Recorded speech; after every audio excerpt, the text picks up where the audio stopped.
Bismillahirrahmanirrahim. Assalamualaikum warahmatullahi wabarakatuh.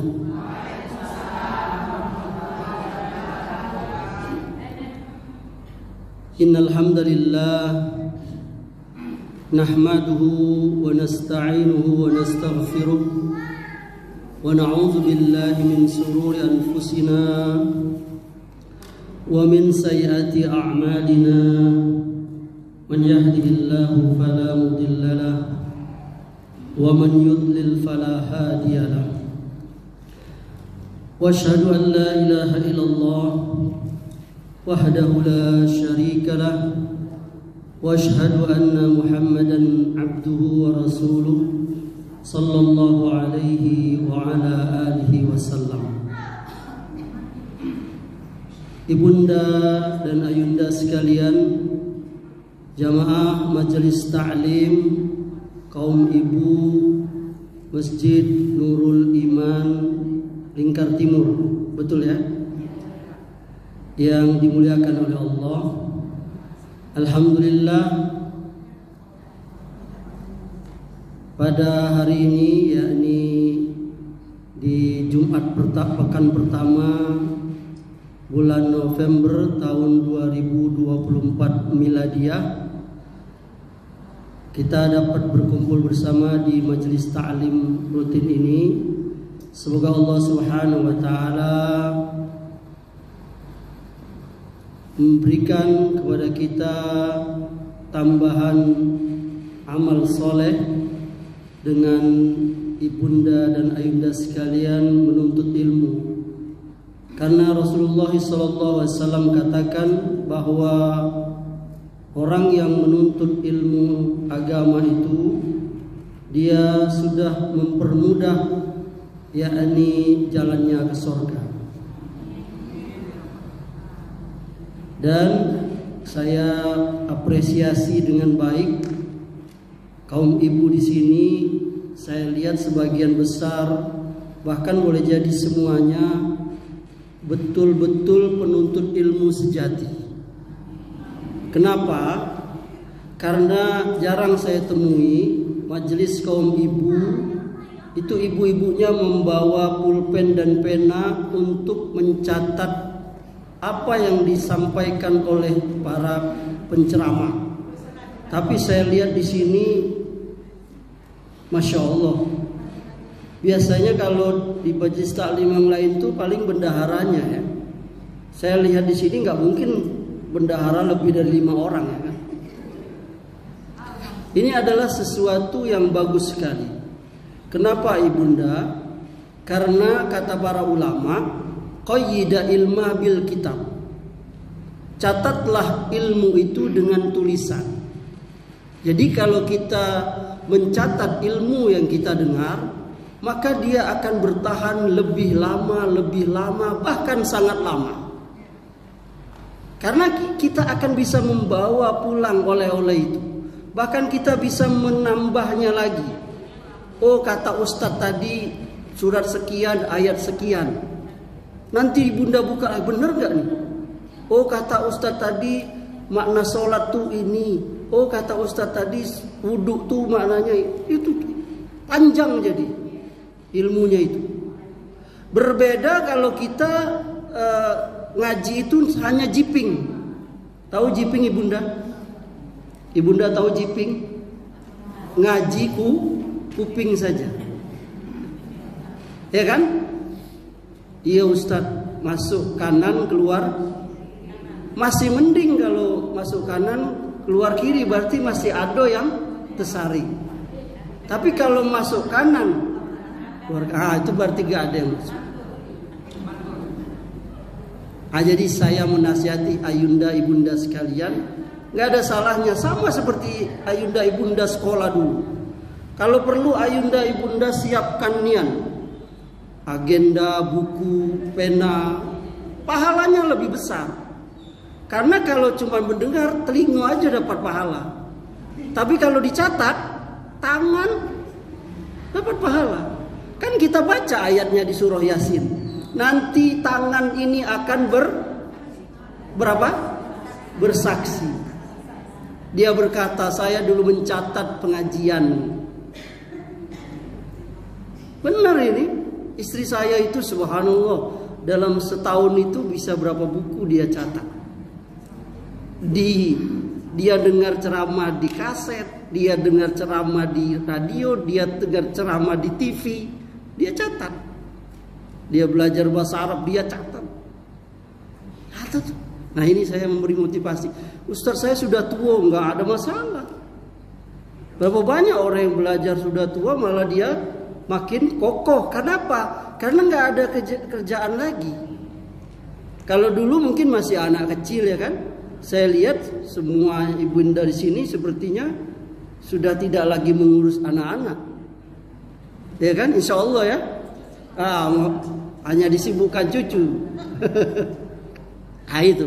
Jadi saya menasihati, Amri menasihati ayunda ibunda sekalian, lain kali kita jangan mau kalah, bawa buku, bawa pulpen, catat Ustadz ini temanya ini, catat 1, 2, 3 poin. Nanti kalau ada yang ditanya jawabannya apa, catat. Itu baru mengalami taklimnya mengalami peningkatan. Ibunda dan ayunda sekalian yang dimuliakan oleh Allah.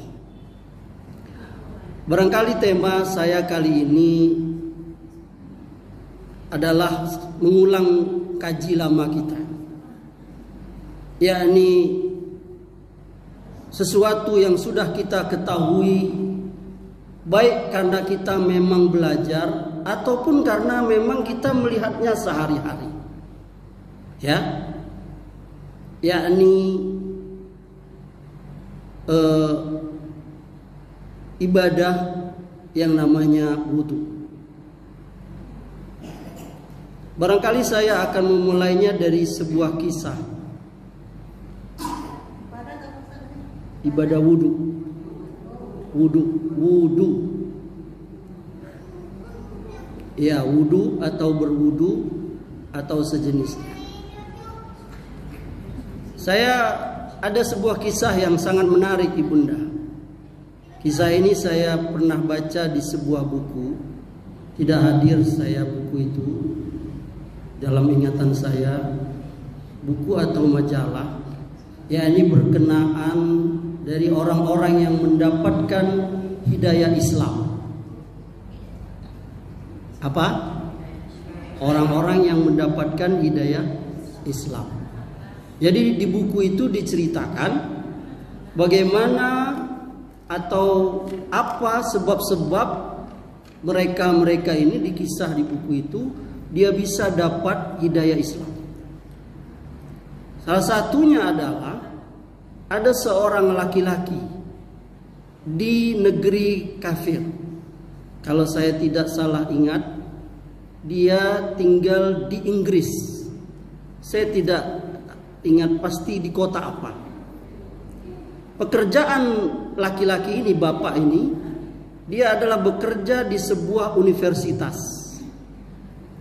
Pekerjaannya adalah mencuci pakaian para mahasiswa di situ, mahasiswi di situ. Apa? Kalau sekarang ini apa? Itu laundry, tukang cuci pakaian mahasiswa. Suatu ketika dia bercerita, datanglah yakni rombongan mahasiswa-mahasiswi muslim yang menuntut ilmu di universitas tempat bapak itu bekerja. Ya. Jadi dia sebagaimana pekerjaannya, dia juga mencuci pakaian mahasiswa dan mahasiswi muslim, milik muslim itu. Lalu dia merasa nyaman, merasa enak, bahkan cenderung suka yakni mencuci pakaian mahasiswa-mahasiswi muslim itu. Lalu Allah gerakkan hati dia untuk bertanya kepada mereka. Lalu dia bertanya kepada rombongan mahasiswa itu.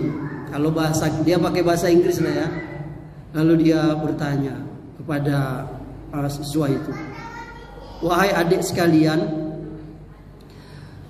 saya ini pekerjaan saya mencuci pakaian mahasiswa. Dan selama ini saya merasa agak sedikit berat mencuci. Bahkan saya mungkin merasa jijik. Tapi ketika saya mencuci pakaian kalian, apalagi celana kalian, tapi saya merasa dimudahkan pekerjaan saya. Apa sebabnya? Kenapa pakaian kalian, celana kalian itu bersih?" Yakni yang dia maksud, nggak ada najisnya, nggak ada apanya, nggak ada kotorannya. Betul Ibunda? Apa jawaban mahasiswa Muslim tadi? Di dalam agama kami, Pak, kami diwajibkan untuk bersuci. Apa itu? Istinja. Kalau kami habis selesai buang air kecil, apalagi kami habis buang air besar. Betul nggak Ibunda? Betul nggak Ibunda? Betul. Jadi di dalam agama kami wajib kami bersuci. Setiap kami habis selesai kencing, apalagi kami buang air boker. Oh begitu ya? Iya. Lihat bapak tadi itu. Begitu ya? Iya. Oh dia coba lihat itu. Akhirnya dia belajar Islam. Ya subhanallah. Dia belajar Islam. Oh iya ya, ternyata Islam itu menyuruh dia bersih. Lihat ajaran kita Ibunda ya. Ibunda mau nggak masuk ke masjid kalau dalam keadaan kotor? Jangankan jangankan nggak wudhu, apalagi dalam keadaan hadas. Dalam keadaan kotor saja yang nggak najis, keringat saja kita merasa enggaknya. Betul Ibunda? Lihat, itu ajaran Islam.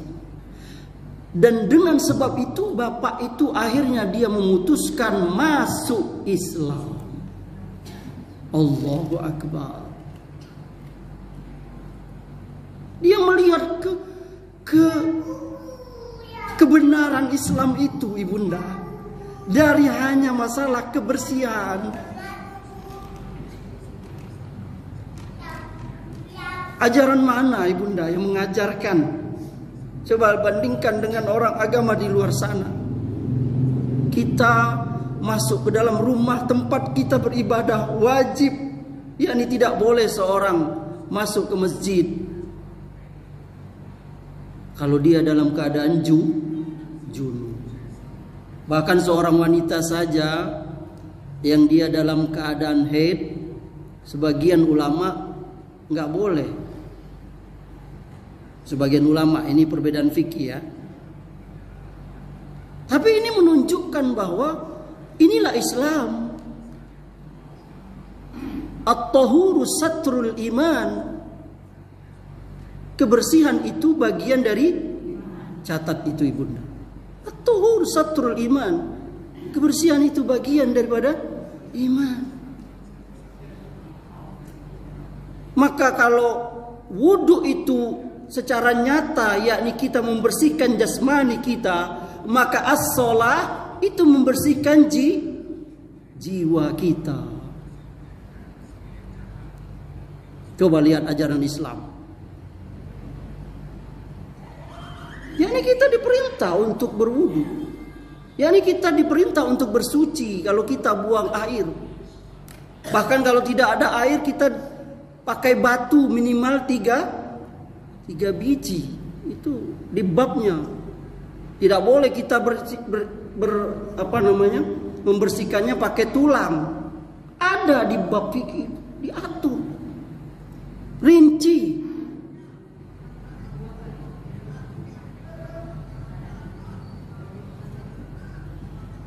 Sampai-sampai orang Yahudi mengaku itu. Apa kata orang Yahudi kepada para sahabat Nabi? Nabi hukum, nabi kamu itu mengajari segala sesuatu, hatta al-khira'ah, sampai cara buang air.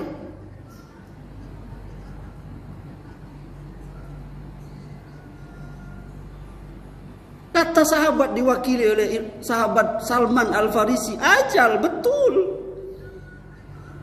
Sampai orang Yahudi saja, ayah-ayah, ibunda dan ayunda sekalian, mengetahui bahwa Nabi kita ini, yakni agama kita ini, mengajarkan segala sesuatu sampai cara buang air. Bayangkan, tidak ada agama yang mengajarkan seluruh ajaran sampai cara buang air. Maaf ya, cara cebok. Ada nggak ibunda? Ada nggak? Nggak ada ibunda. Ada ibunda? Agama yang ngajarin cara cebok? Nggak ada. Lihat agama kita. Kalau mau masuk kamar mandi WC, Nabi mengajarkan masuk kaki kiri. Ini adab ya. Berzikir. A'udzubika minal khubusi wal khobais. Nggak boleh berzikir di WC. Dan seterusnya dari bab fikih. Keluar nanti kaki kanan, ghufranaka Allahumma tahhir qalbi minan nifaq wa hasin farji minal fawais. Ya Allah, ampuni aku, bersihkan farjiku dari kekotoran najis, bersihkan hatiku. Ya, zikir Islam. Nggak boleh buang air di bawah pohon tempat orang berteduh, nggak boleh kencing di dalam lubang yang ada hewannya. Itu ada di bab fikih. Ibunda pernah belajar. Hanya kita yang cuek. Hah? Sebagian kaum muslimin menganggap remeh. Coba lihat, sedih kita di sekolah, bahkan sekolah Islam. Sebagiannya kalau orang mau mencari mana WC, hanya dari mencium baunya. Mana WC-nya, cium aja baunya. Nah, ini WC di sini. Kenapa? Karena tercium pesingnya. Padahal Islam mengajari kita bersih. Sebagian, maaf ya, sebagian masjid juga. Bukan salah Islamnya, mungkin kita yang. Padahal lihat tadi itu, orang kafir aja mengakui itu. Coba katakan kepada Amri, ayunda, ibunda sekalian, apa yang nggak diajar Islam? Apa? Buang air aja dihajar. Apalagi masalah yang lebih besar. Masalah politik. Ayat terpanjang di Quran, di surah Al-Baqarah itu masalah apa? Jual beli. Bunda buka nanti surah Al-Baqarah ayat yang paling panjang itu. Tentang jual beli. Kalau kamu jual beli, utang piutang, yakni dicatat, ditulis. Karena sering orang ribut. Udahlah, pinjamlah, udahlah, lupa. Sudah aku bayar, belum. Kenapa? Karena tidak nanti bukalah, itu di bab tafsir, nanti ada ustaz di sini ngajar tafsir. Coba lihat ibunda. Gak usah bicara politik, gak usah bicara buang air. Islam mengajarkan. Gak ditemukan di agama.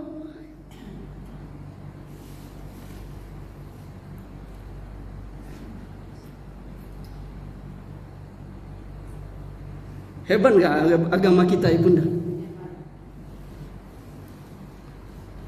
Diajar wanita bagaimana kalau haid. Bab fikihnya ada. Apa itu darah haid? Apa warnanya, tandanya, kapan selesai tanda haid, itu rinci. Itu bunda ustazah lebih paham. Kadang kan masih ada perempuan yang bingung. Sudah selesai haidnya, bahkan sudah campur sama suaminya, keluar lagi. Kan itu kan perlu belajar. Islam diajar itu.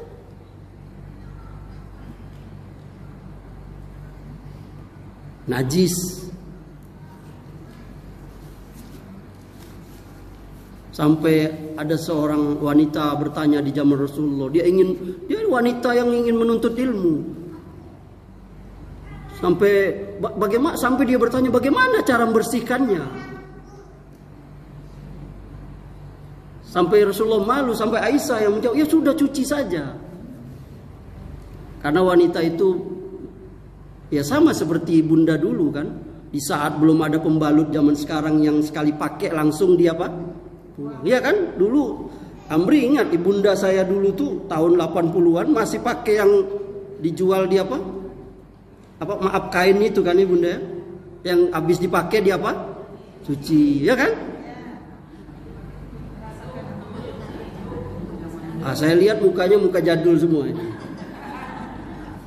Saya bilang ya Allah, saya bilang dengan menantu saya sudah punya menantu, cucu saya udah 2. Saya bilang kepada mereka, kamu itu bersyukur nak, kamu gak pernah merasakan orang tua kita dulu ngurus kita. Hah? Kamu ngurus anak sekarang cuman 2 aja udah repot. Padahal sudah ada Magicom, sudah ada kulkas, air tinggal puter, ada GrabFood, ada pembalut sekali pakai. Apa yang kurang coba lihat orang tua kita dulu. Mandi ada yang di sungai, ada yang di sumur, paling hebat pakai pompa. Gak ada ngeluh, anaknya 7, 9, 11. Iya, ibu saya, saudara, ada yang 11, sepupunya ada yang 9, ada yang 7. Saya 6 beradik, nggak ada ngeluh. Kamu sudah ada baby sister. Apa kita tidak termasuk orang yang bersyukur? La in syakartum la azidannakum. Wala in kafartum inna azabi lasyadid.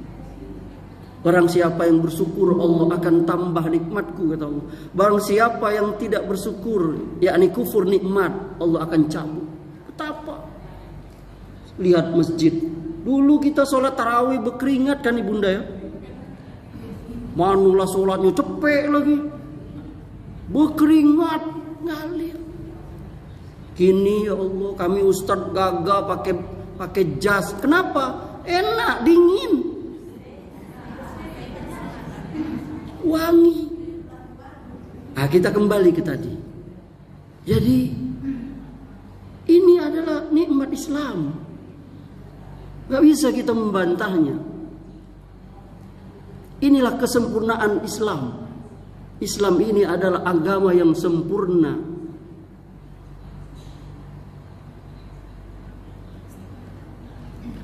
Tidak ada yang tidak diajarkan oleh Islam. Semua diajar oleh Islam. Islam ini adalah agama yang diridhoi oleh Allah. Inna dina hil Islam. Inna dina indallahil Islam. Sesungguhnya agama yang diridhoi oleh Allah hanyalah Islam.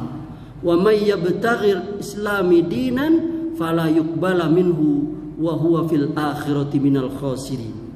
Barang siapa yang mencari agama selain Islam, maka tidaklah akan diterima agamanya itu, dan di akhirat dia termasuk orang-orang yang rugi.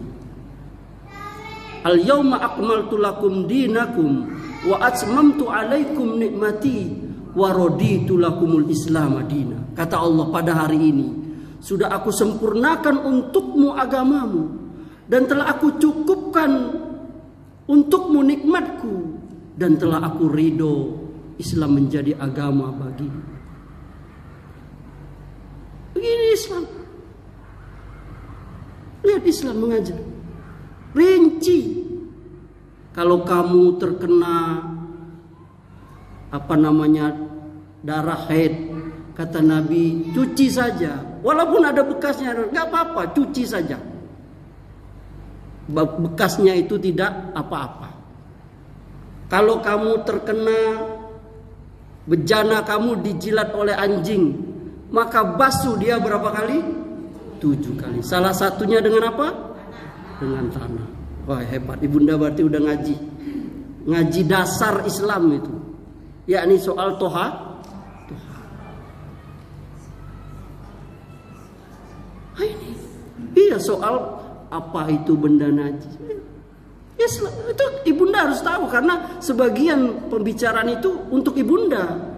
Iya Ustaz, iya. Contoh, sebagian wanita direpotkan oleh sampai nggak sholat gara-gara anaknya, ngurus anaknya.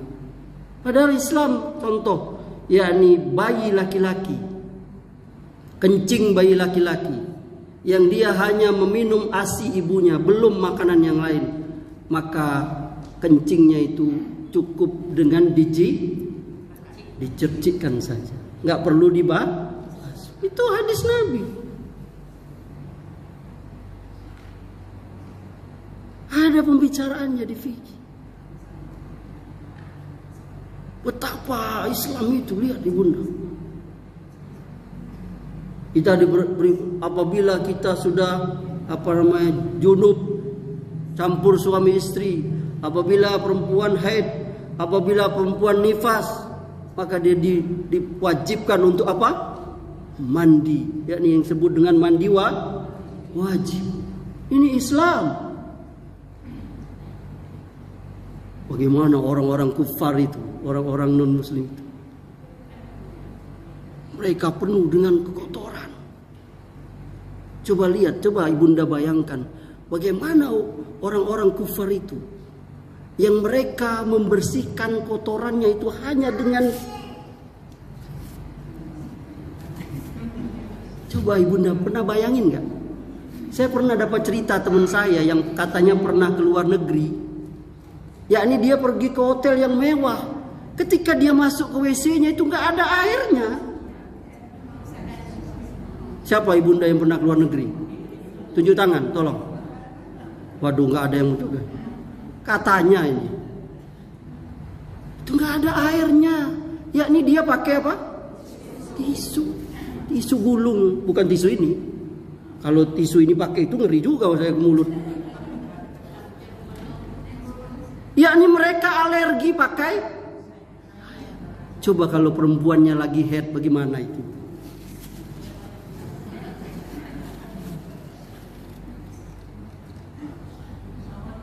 Ibunda patut berbangga hati.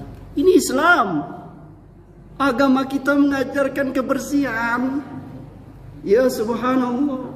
Ada zat-zat yang najis. Air kencing, tahi, darah, yakni darah haid. Itu agama kita, ibunda. Agama lain nggak ada, ibunda, nggak ada. Betul nggak, ibunda? Coba lihat bagaimana mau bicara apa mereka? Mau bicara peri kebinatangan, Islam nomor 1, ibunda.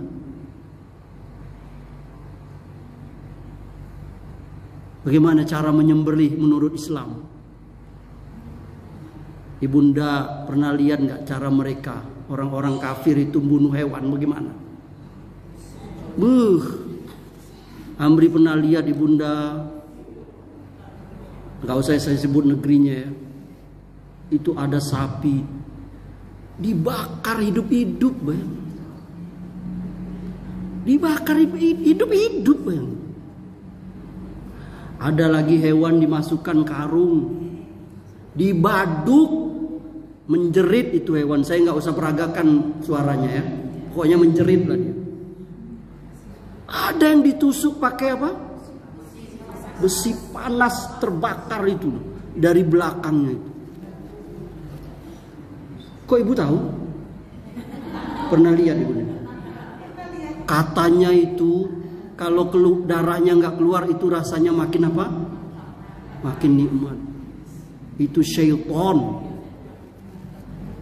Karena yang benar, yakni cara Islam, yakni memotong 3 urat itu dengan pisau yang sangat tajam. Itu Islam. Ada adabnya terhadap hewan. Nabi memerintahkan kita sembelih hewan itu dengan pisau yang sangat tajam dalam keadaan terbaring. Bahkan nggak boleh dilihat oleh temannya.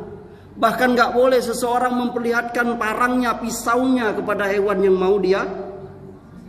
Itu Islam. Karena hewan itu dia juga punya apa? Punya rasa. Dan sudah diadakan penelitian oleh ilmuwan, hewan yang disembelih dengan cara Islam itu lebih enak. Tapi hewan yang stres gak enak.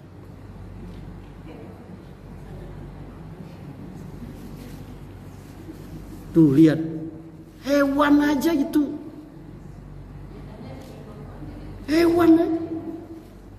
Bunuh hewan saja ada adabnya. Bahkan ada perempuan masuk surga gara-gara nolong. Wah, betul. Ada perempuan wanita berzina dapat hidayah, dia naik ke atas. Lalu dia melihat ada anjing julur lidahnya kehausan, dia turun lagi pakai sepatu bootnya, dia ambil. Lalu dia bantu itu. Lalu Allah berikan hidayah kepada dia. Nolong anjing, bayangkan.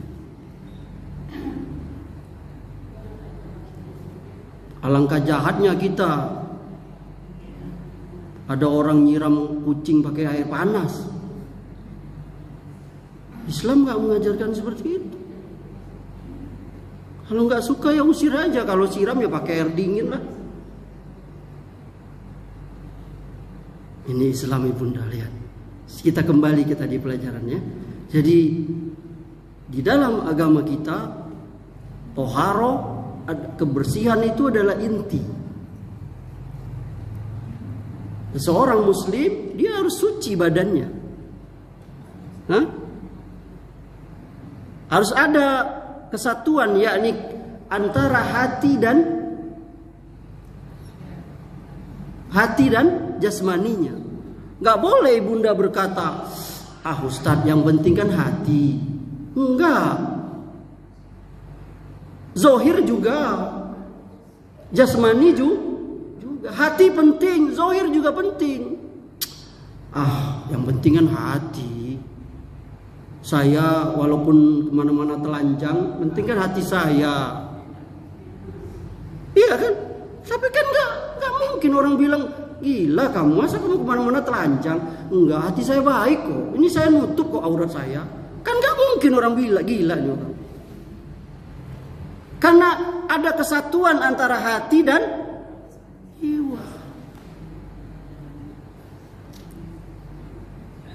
Selalu dari mulutnya keluar kata-kata kebun binatang, penghuni kebun binatang. Tapi dia berkata, itu mulut saya aja. Hati saya baik. Ya bagaimana? Kalau orang yang baik dalamnya pasti akan keluar yang baik. Karena teko itu akan mengeluarkan isi dari dari apa namanya itu? Apa namanya itu? Uncungnya itulah. Kalau isinya teh, yang keluar teh. Walaupun nggak kelihatan, kalau ini kan kelihatan nih, kelihatan nggak nih? Nah, karena dia coba kelihatan kayaknya ya.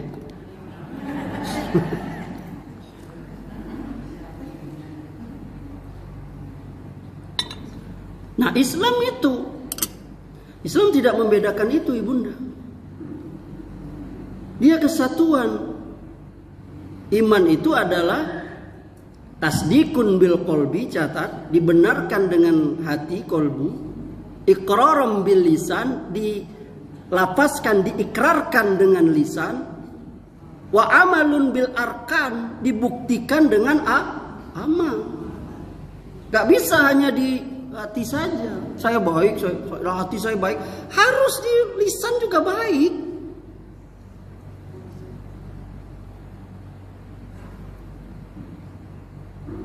Siapa yang beriman kepada hari akhir Allah dan akhir, falyaqulu khairan aw liyasmut, hendaklah dia berkata yang baik atau dia kata siapa? Kata siapa? Kata Rasulullah. Coba ibunda sekalian, sudah nggak kita ngamalin itu ibunda? Coba ibunda pernah nggak? Kata Nabi SAW, apabila kamu beriman dengan Allah dan hari akhir, falyaqul, maka berkatalah khairan, yang baik, auliyasmu, atau kamu diam. Apalagi yang sudah kita ngaji ini. Karena penyakit perempuan, nih laki-laki juga, tapi kebanyakan perempuan, itu ghibah itu sudah jadi mode bersama gitu. Ibu itu dah beda dewek bajunya, tidak berseragam. Mungkin tidak dikasih lakinya duit itu. Apa urusannya? Ini nak dikasih duit apa tidak oleh lakinya? Maaf ya ibu ya, tidak nyinggung tidak. Itu contoh aja. Saya tidak bisa ngasih contoh yang jauh-jauh. Apa urusannya ibunda? Urusan dia dengan lakinya udah tuh. Ghibah itu ngomongin keburukan orang lain, haram. Yang kata Allah Subhanahu wa taala di dalam surah Al-Hujurat itu, sukakah kamu makan bangkai saudaramu yang sudah mati? Itu perumpamaan yang Allah berikan bagi kita yang suka ghibah. Betul ibunda? Itu bukan kata Amri, kata Allah di surah Al-Hujurat. Carilah ayatnya sendiri, saya enggak hafal saya. Harusnya itu jadi ayat favorit ibunda. Kenapa? Karena ibunda berkumur-kumur tiap hari waktu wudhu. Itulah gunanya, itu hakikat wudhu. Itu juga membersihkan mulut dari ngomongin orang. Sama seperti makan bangkai saudaranya yang sudah mati. Ibunda mau jadi Sumanto?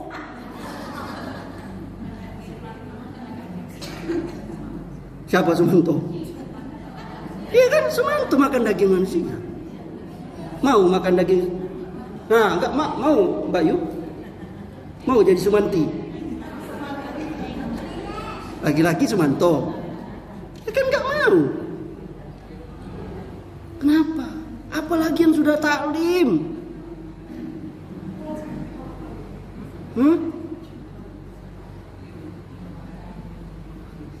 Iko adu aja bahan untuk ghibah. Habis ngomongi kawan soal baju, ustadznya perlu diomongin. Ustadz Amri Lamun yang ceramah nonton sinetron Korea. Habis bahan ustadz, lakinya dewe diomongin. Laki kau cak mano? Laki ambu baik aduh. Laki kau, aduh laki ambu susahnya. Lakinya dewe disusah-susahin. Padahal orang lain nggak tahu. Itu ghibah. Ya nih ngomongin keburukan orang lain. Berapa banyak orang yang bangkrut nanti di akhirat gara-gara dia ghibah.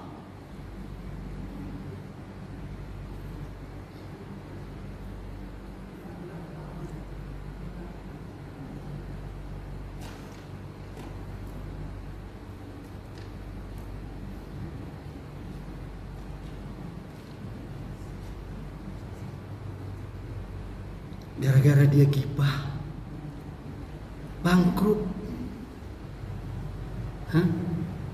Gara-gara dia ghibah bangkrut. Dan salah satu penyebab orang disiksa di kubur itu apa? Nabi SAW pernah lewat di kuburan. Lalu Nabi memotong pelepah korma, ya kan? Lalu dia tancapkan. Pernah dengar hadis itu? Lalu dia berkata, penghuni kuburan ini dia sedang disiksa. Salah satunya yakni dia tidak istinja, ya kan? Yakni kencing. Nah, itu bab kita belajar awal tadi.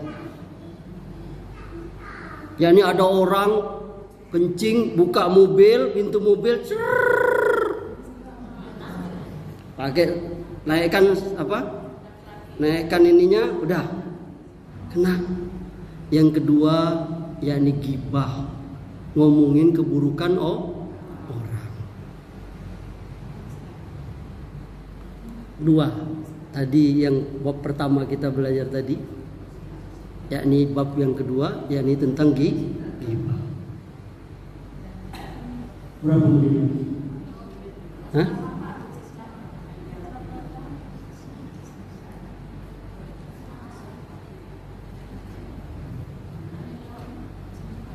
Berapa menit lagi Bunda? Hah?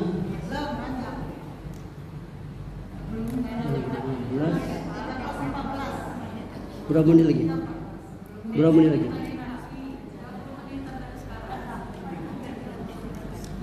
Serius? Nanti ada yang mau bertanya nggak? Tanya apa saja yang mau ditanyakan.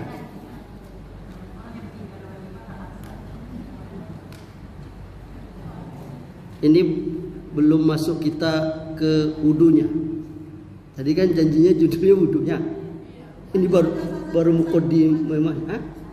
Kalau barangkali ada yang ingin bertanya, biar lebih pengajiannya lebih menarik. Ada? Silakan Ibunda. Waalaikumsalam warahmatullahi wabarakatuh. Ini tolong biar tidak kedengaran. Ada nggak satu lagi? Hah? Cuma satu. Ada satu lagi.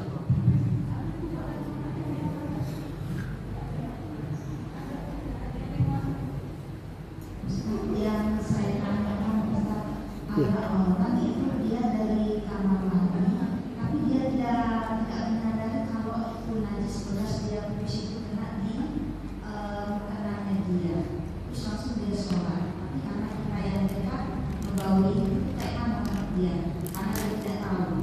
Cuma kita yang tahu kalau nanya itu gimana itu batal nggak sholatnya?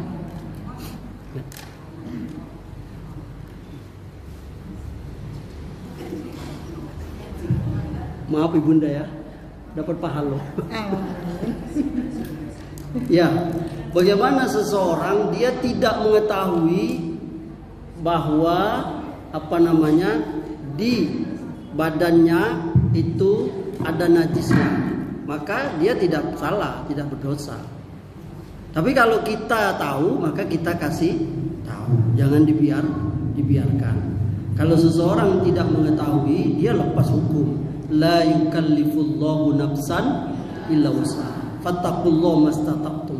Allah tidak membebani kita hal yang kita tidak sanggup. Bertakwalah kepada Allah semampu kita. Jadi menyalahkan sesuatu yang tidak kita sadari, tidak kita ketahui, tidak kita sengaja, maka itu sesuatu yang tidak adil. Maka itu kaidahnya Bunda. Kalau orang melakukan kesalahan karena dia tidak ketahui, maka dia tidak berdosa. Memang betul bahwa syarat sah sholat itu adalah apa? Suci badan, pakaian, dan tempat. Tapi kalau seseorang dia sadari bahwa ada sesuatu najis di badan dia tidak benar-benar tidak tahu, maka dia tidak bersalah, tidak berdosa. Sama seperti syarat sah lainnya. Misalnya menghadap kiblat, nutup aurat. Orang sudah menyangka dia sudah sempurna nutup auratnya, padahal masih banyak itu Ibunda. Ini Ibunda nih yang punya anak laki-laki. Saya kasih tahu nih, saya juga anak laki-laki. Anak laki-laki kita sebagiannya mereka sholat misalnya pakai celana jeans dan pakai baju kaos.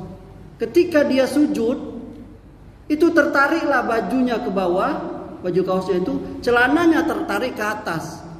Maka terlihatlah belahan celengan semarnya itu. Itu aurat nggak? Maka suruh, ya kan? Paham ya Bunda saya maksudnya? Nggak paham.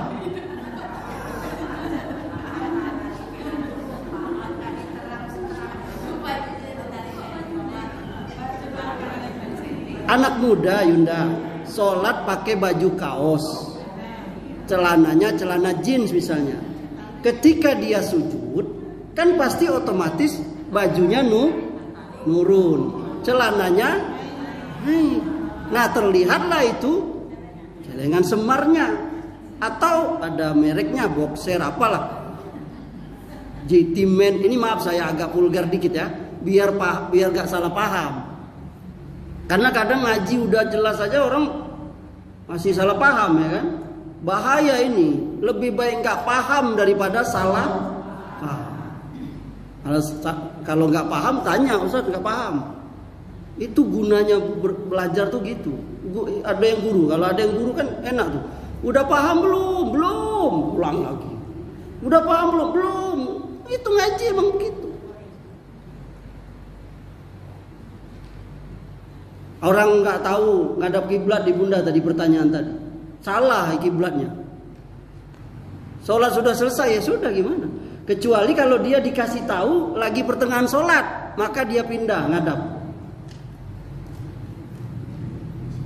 Nih salah dia ngadap sholatnya misalnya. Kalau kita di masjid kan udah tahu nih.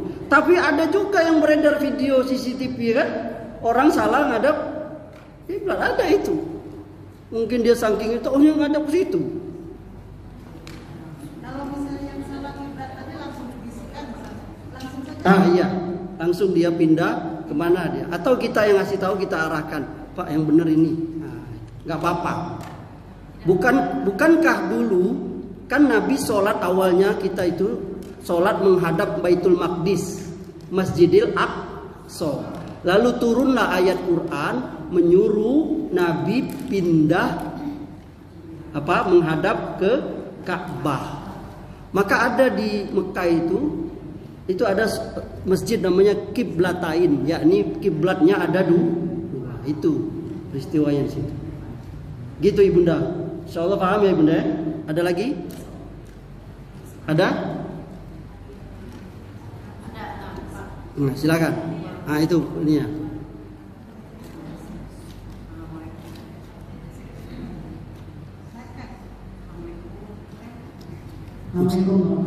Waalaikumsalam. Untuk anak-anak tadi, kalau sekiranya auratnya tidak terbuka, walaupun mungkin kelihatan dalamnya dan apakah itu mereknya, apakah masih tetap sah buka?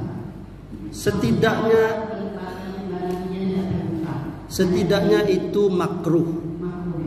Makanya sebaiknya ajari anak kita kalau sholat minimal pakai kain sarung biar dia lebih ke atas, atau dia suruh tambahan baju sholat yang lebih panjang seperti rompi untuk sholat kan ada itu. Kalau misalnya enggak juga, itu semoga Allah maafkan. Tapi kalau berkali-kali kita khawatir nanti itu menjadi sesuatu yang enggak baik. Karena untuk sholat itu Allah memerintahkan pakailah pakaianmu yang paling indah ketika kamu masuk ke masjid. Ya ini memang kita siapkan untuk pakaian kita sholat. Dan kita juga didik anak kita itu Ibunda. Ibunda, bukankah Ibunda dengar hadisnya? Perintahkanlah anakmu sholat pada usia berapa? 7 tahun. Dan pukul dia ketika berapa? 10 tahun. Yakni pukulan yang tidak membekas, tidak berbahaya, yakni pukulan yang mendidiknya.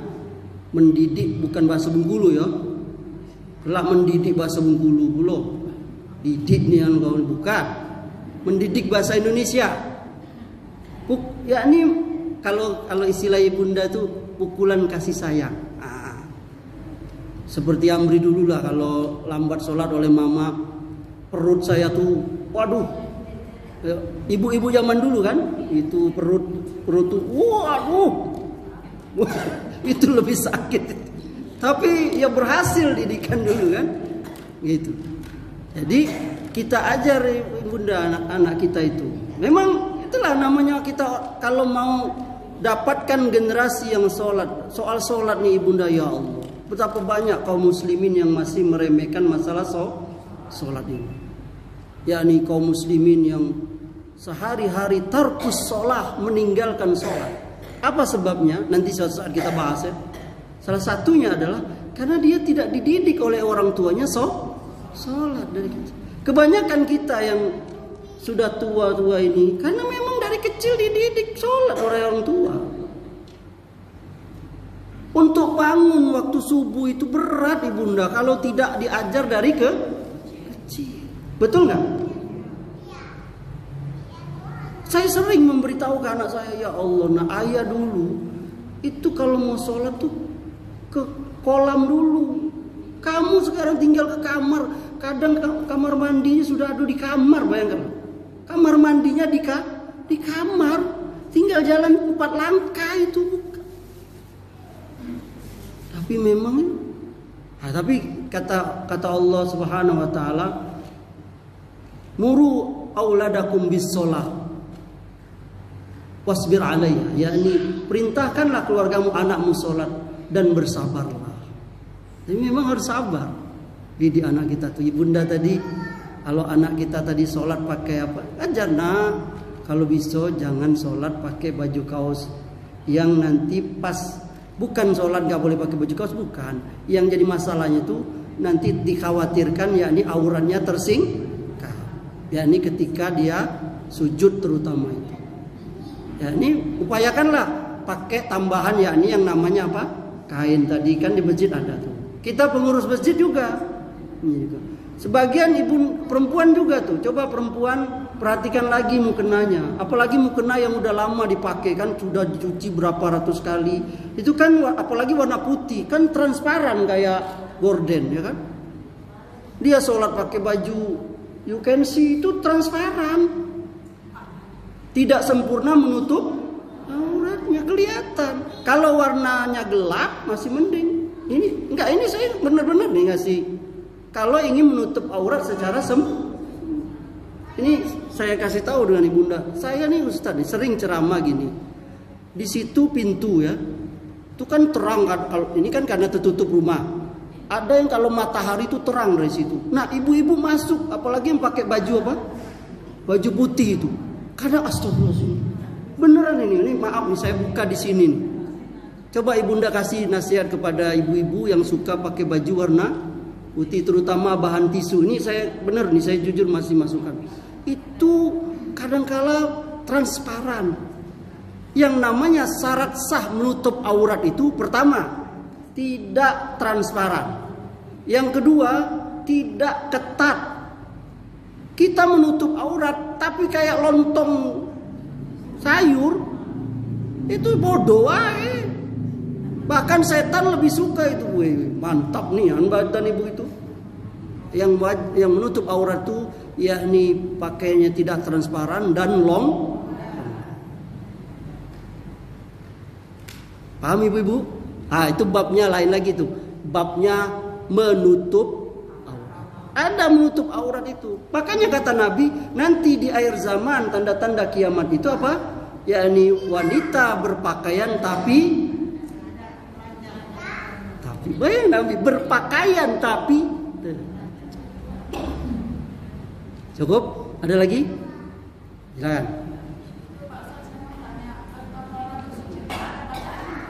Bertoharo? Iya, bertoharo bersuci.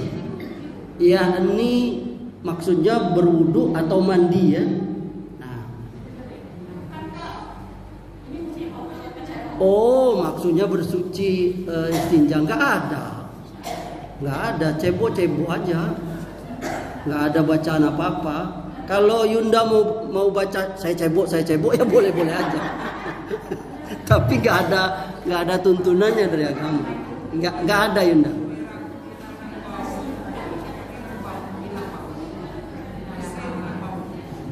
Apa? Hah?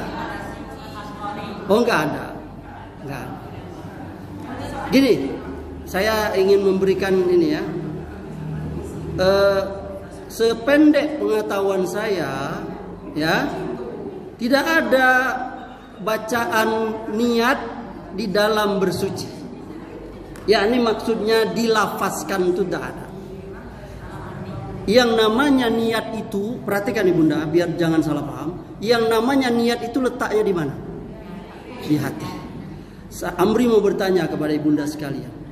Waktu mau ngaji ke taklim hari Jumat ini di Nurul Iman ini, ibunda ada nggak melapaskan niat di rumah? Sengaja aku mau taklim di Masjid Nurul Iman pada sholat Jumat jam, ada nggak? Kan Yunda mandi barangkali, wudhu, pakai baju seragam, itu sudah menunjukkan nih. Begitu pula yang namanya wudhu, mandi junub, sholat, puasa, zakat, itu nggak ada.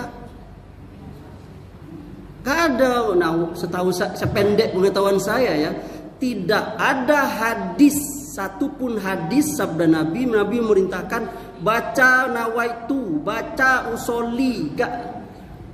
Silakan Pak tanyakan pada ustadz yang lain, nggak apa-apa tanya. Ada nggak hadis riwayat siapa? Yang namanya niat itu al-qasdu. Seseorang dia sudah bangun dari itu, lalu dia membuka keran, itu dia sudah pasti mau wudu. Walaupun dia kecuali orang yang tidak berniat itu, pertama orang yang dipaksa, itu berarti dia nggak berniat. Yang kedua, dia melakukannya dalam keadaan mabuk atau lagi tidur ngigo. Tapi kalau dia dalam keadaan sadar, dia melakukan karena hendak, berarti dia sudah punya niat, walaupun dia tidak dilapaskan. Lalu kalau berbeda antara mulut dengan hati, mana yang dipakai? Mana yang dipakai? Hati. Kenapa? Karena mulut bisa berkata dusta, tapi hati tidak bisa berdusta. Kadangkala ada orang, ini Amri pernah ini, saya pernah main ke rumah bapak-bapak. Saya tanya kepada dia, demi Allah ini di Bengkulu ini, di dekat bandara, dia toke batubara, beneran ini. Wallahi saya bersumpah demi Allah. Saya bertanya kepada dia, kenapa dang tidak sholat? Dia sampai nangis. Aku tidak apal, Amri gitu. Doa-doa, baca muko, tangan. Aku ngaji aja bereju, suruh ngapal itu. Saya lihat mana ini nggak ada, saya bilang. Kita wudhu itu dang, cuman baca Bismillah, udah Bismillah.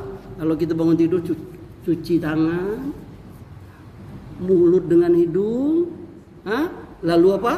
Wajah, lalu tangan sampai siku, rambut, kuping, lalu kaki. Nggak ada bacaan apa-apa. Nah itulah kadang-kala orang. Nah, betul. Ini bagus sekali. Ini berarti ngaji. Inilah Amri maksud ngaji. Kan kita ngaji nih. Kalau Ayunda mengatakan di buku Ado, coba tanya, dicek di buku itu. Ada tak disebut di bawahnya? Ada tak tulisan HR Tirmizi, HR Bukhari? Kalau ada itu kita periksa. Kalau nggak ada berarti nggak ada. Karena yang namanya kalau Quran ada surat, ada ayatnya. Ini surat Al-Baqarah ayat sekian. Itu bisa kita periksa. Paham nggak? Hadis riwayat Bukhari itu bisa kita periksa. Nih kayak buku yang saya punya nih. Hadis riwayat Bukhari di kitabnya ini nomor hadis itu bisa diperiksa. Nanti Yunda periksa lagi buku yang kata Yunda tadi. Ada nggak disebutkan di situ?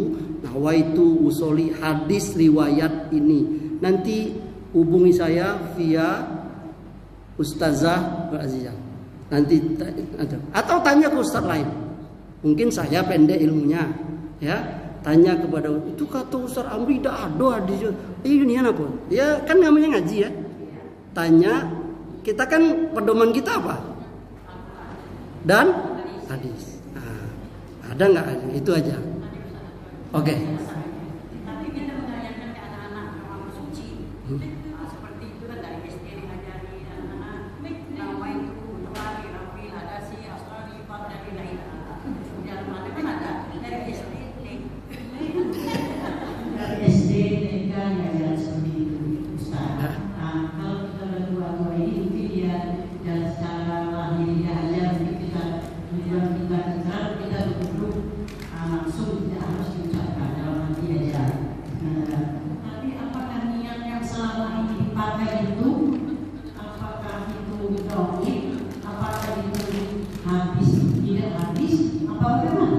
mendoim, nggak ada. Yang makanya saya bilang tadi yang namanya niat itu di mana? Kan saya tadi sudah kasih contoh, Yunda mau ke sini tadi kan mau ngaji. Ada nggak Yunda lapaskan niat itu? Nah, apalagi yang namanya niat itu di mana? Nah, nggak perlu Yunda ucapkan aja aku sholat zuhur 4 rakaat, lah tahu 4 rakaat. Tapi Ustaz, kalau kita mengajarkan anak-anak yang masih kecil, bagaimana kita harus menanamkan rasa keyakinan itu kepada anak? Enggak, kan kata Nabi, pernah ada dengar hadis ini? Sallu kama ro'aitumuni usolli. Pernah dengar? Apa artinya? Apa artinya? Solatlah. Nah, sudah titik. Solatlah kamu sebagaimana kamu lihat aku solat. Kan kita nggak pernah lihat Nabi solat. Taunya dari mana? Dari Nah, bukan saya nantangin ya. Saya nanti salah lagi. Salahkan Yunda tanya kepada ustadz lain atau searching, kan banyak cari ilmu sekarang, Google. Ada nggak hadis Nabi sebelum sholat itu baca usoli ini, Nabi sebelum puasa itu baca nawaitu, Nabi sebelum itu wudu nawaitu wudu'a, belum mandi nawaitu huslaril, ada nggak? Nah, itu pertanyaan yang bagus. Kenapa itu jadi? Barangkali dulu orang tua dulu untuk memudahkan supaya tahu ini jumlah rakaatnya sekian gitu. Tapi setelah kita belajar, sebenarnya kalau kita mengajar anak kita dari awal tanpa pakai usoli, tanpa pakai wudu, tanpa seterusnya, itu insya Allah malah lebih mudah. Ibunda perhatikan. Saya pernah memperhatikan orang gara-gara usoli itu ya. Orang Arab itu sholat, Allah nyok. Dia masuk itu. Usoli. Usoli. Berkali-kali. Kenapa? Ini saya tanya langsung ke orang itu. Supaya satu ustadz, yakni mulut, hati dan gerakan. Saya bilang selama kamu sholat pernah tidak berhasil?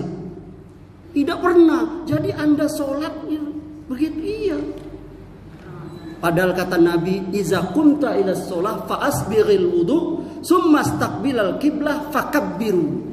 Kalau kamu mau sholat, persempurnakanlah wudu, menghadaplah kiblat, takbirlah. Begitu Yunda. Semoga ini tidak ini ya. Kita namanya ngaji kan terbuka. Nanti silahkan ditanya kepada yang cukup ya. Kali ini bisa bermanfaat. Subhanakallahumma bihamdika asyhadu an la ilaha illa anta astaghfiruka wa atubu ilaik.